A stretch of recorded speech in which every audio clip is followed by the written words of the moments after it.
if you're using a device other than a backpack that has a long real estate profile, like a rigid litter basket or a SKED, when you're trying to get out of a manhole or an entry on a vertical confined space with a tripod, regardless if like you didn't rig your tripod high enough or the package just wasn't fully going to come out of the space, because like, this is as high as we can go. A trick to articulate that last third of the patient that's kind of stuck in the space still, without risking like taking things off and then dropping the patient back in the space, is whatever system you're using here doesn't matter. So here it's a block and tackle 4-to-1 change in direction pig rig.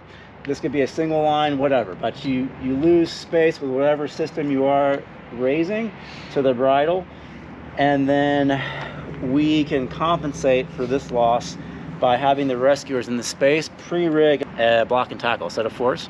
So in this case, the Aztec, it's hooked to the grommet at the foot of the SKED, and then it's just loosely attached here, and it's just a placeholder on the bridle. The bridle is a bowline on a bite with a forward-facing loop via Yosemite retrace. This is that forward-facing loop, and we just store our set of 4s right here. Independent self-play on the backup, so it's a fixed line. We just hooked her in via her harness. We package our patient in the SKED similar to what we would do in a rigid litter with internal lashing. So here the patient's wearing a seat harness, and we have a Purcell prusik routing up higher to prevent them from slipping out the foot of the SKED.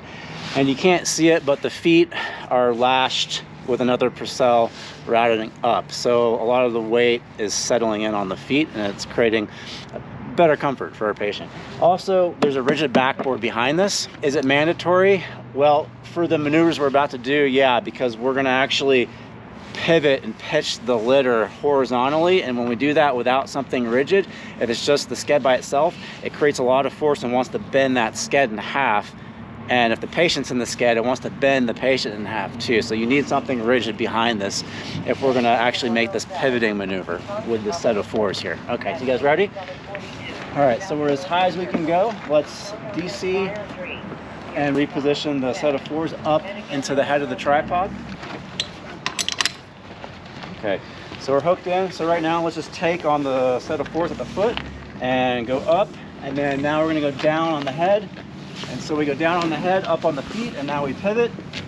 And now we're fully out of the space, just like that. And we retained all of our redundancy, and it was a very quick and easy thing to do.